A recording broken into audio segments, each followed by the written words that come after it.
அமாவாசை கழித்து 3வது நாள் பிறை தரிசனம் செய்தால் கோடி புண்ணியம் என்று சொல்வார்கள். சிவபெருமான் தன்னுடைய தலையில் பிறை நிலாவை சூடிக்கொண்டிருக்கிறார்.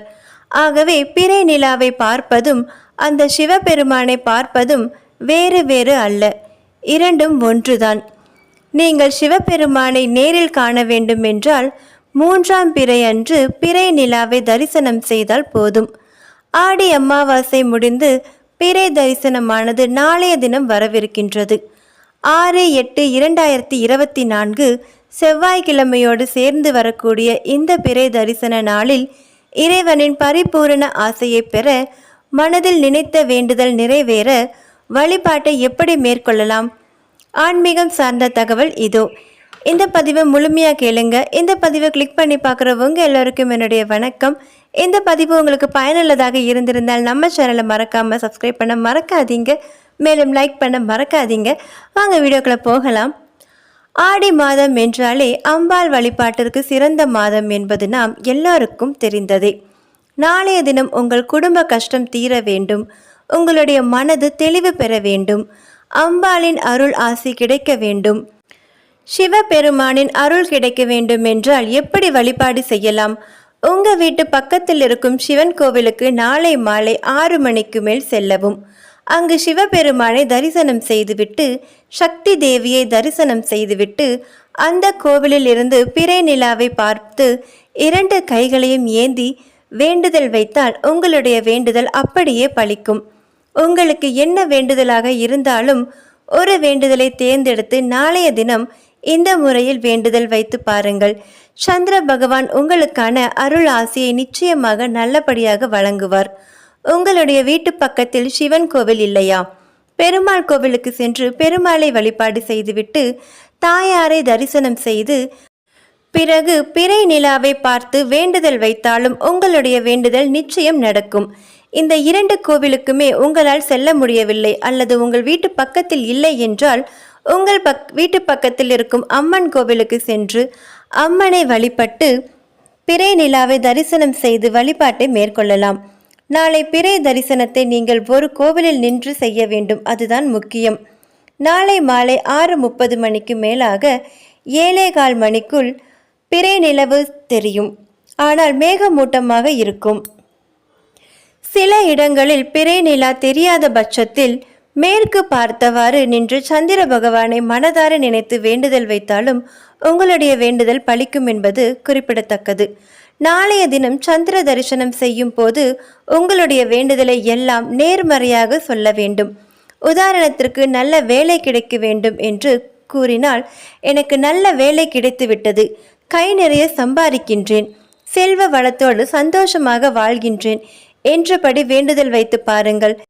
நீங்கள் நினைத்தது நல்லது அப்படியே நடக்கும். உங்களுடைய பிள்ளைகளுக்கு திருமணமாக வேண்டும் என்றால் திருமணமாகி உங்களுடைய பிள்ளைகள் குழந்தை குட்டியோடு சுகமாக வாழ்கிறார்கள் என்று நேர்மறையோடு நினைத்து பிரார்த்தனை செய்து பாருங்கள். அந்த வேண்டுதல் அப்படியே பலிக்கும்.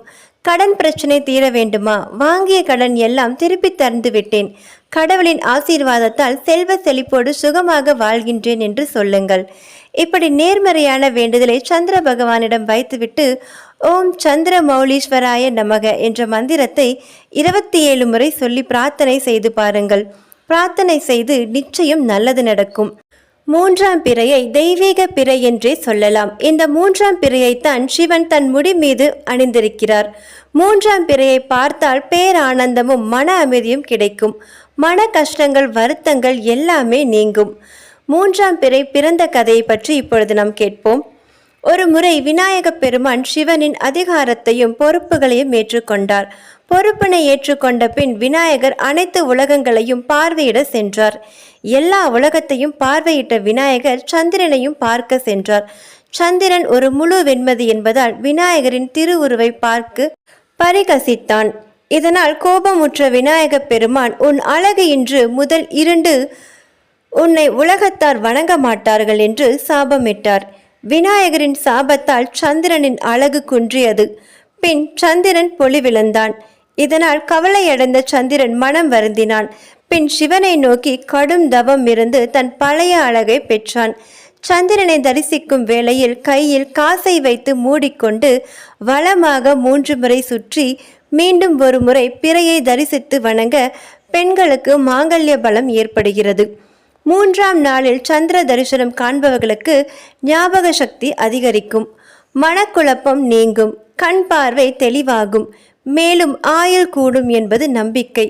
சந்திரனின் நட்சத்திரங்களான ரோகிணி, அஸ்தம், திருவோணத்தில் பிறந்தவர்கள் தங்களது வாழ்நாள் முழுவதும் இந்த 3ஆம் பிறை தரிசனத்தை கண்டால் சந்திரனின் பரிபூரண அருளை பெறலாம். 3ஆம் பிறையை தரிசனம் செய்தால் சிவனின் சிரசையே நேரில் தரிசனம் செய்ததாக அர்த்தம். தொடர்ந்து 3ஆம் பிறையை தரிசித்து வருபவர்கள் வாழ்வில் வற்றாத செல்வ வளத்தை பெற்று பிரகாசத்துடன் திகழ்வார்கள். சந்திரனை வணங்கும் முறையை பற்றி இப்பொழுது பார்க்கலாம். ஒரு தாம்பூலத்தட்டில் பச்சரிசி அல்லது பச்சை நெல் பரப்பி அதன் மேல் காமாட்சி அம்மன் விளக்கை வைத்து நல்லெண்ணெய் ஊற்றி பஞ்சு அல்லது பருத்தி நூல் திரி போட்டு மேற்கு பக்கமாக விளக்கு முகம் வைத்து வெளியில் வந்து வழிபாடு செய்ய வேண்டும். அப்போது இறைவனை மும்மூர்த்தியாக பாவித்து வணங்க வேண்டும். பிறையை பார்த்து கையேந்தி வணங்க வேண்டும். தேவையை கேட்க வேண்டும். இந்த தேவையை கேட்கும் முன் இன்று காலையில் இருந்து ஏதாவது ஒரு உயிருக்காவது உணவு மற்றும் தண்ணீர் என தர்மம் செய்திருக்க வேண்டும். மேலும் சந்திரனிடம் வேறு எந்த தெய்வத்திடமும் நாம் வேண்டியதை கேட்கும் போது கையேந்தியே கேட்க வேண்டும். அதுவே யாசகம் பெறுவது ஆகும். இவ்வாறு வணங்கி முடித்த பின் அந்த தீபத்தை ஒரு முறை சுற்றி வந்து வடக்கு நோக்கி விழுந்து வணங்க வேண்டும். பின்பு சிறிது தண்ணீர் எடுத்து பூமியில் விட்டு தீபத்தை அணையாமல் நடுவீட்டில் கொண்டு வந்து வைக்க வேண்டும். இதுபோல் குறைந்தது 3 சந்திர தரிசனத்தையாவது செய்வது நலம். ஆயுளுக்கும் செய்து வந்தால் வீட்டில் வறுமை நீங்கி செல்வ வளம் பெருகும். இந்த பதிவை முழுமையாக கேட்டவங்க எல்லாருக்கும் என்னுடைய நன்றி. இந்த பதிவு உங்களுக்கு பயனுள்ளதாக இருந்திருந்தால் நம்ம சேனலை மறக்காமல் சப்ஸ்கிரைப் பண்ண மறக்காதீங்க. மேலும் வீடியோக்கு ஒரு லைக் பண்ண மறக்காதீங்க.